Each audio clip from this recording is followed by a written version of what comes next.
What is Transcendentalism? Broadly construed, Transcendentalism, which is often called American Transcendentalism, is a philosophical movement centered in the New England region of the United States during the mid-19th century. Transcendentalism is grounded in the claim that divine truth could be known intuitively. Its ideas were applied to literature, religion and culture in general, as well as philosophy. It is unconnected with transcendentalism in classical philosophy, which is the idea that God transcends the manifest world and surpasses physical existence.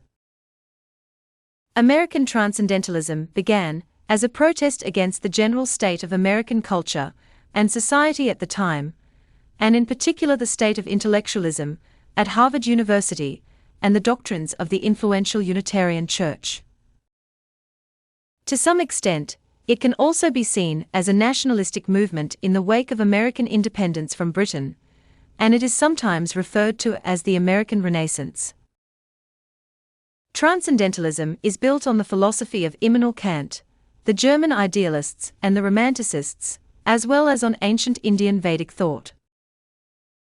At its core is the belief in an ideal spiritual state that transcends the physical and empirical, and is only realized through the individual's intuition, rather than through the doctrines of established religions. It specifically rejected the British empiricism of the Age of Reason. Prominent transcendentalists include Ralph Waldo Emerson, Henry David Thoreau, and Margaret Fuller. In fact, Transcendentalism first became a major movement in 1836 with the publication of Emerson's essay, Nature, and the founding of the Transcendental Club in Cambridge, Massachusetts by prominent New England intellectuals including Emerson, Putnam, and Hedge.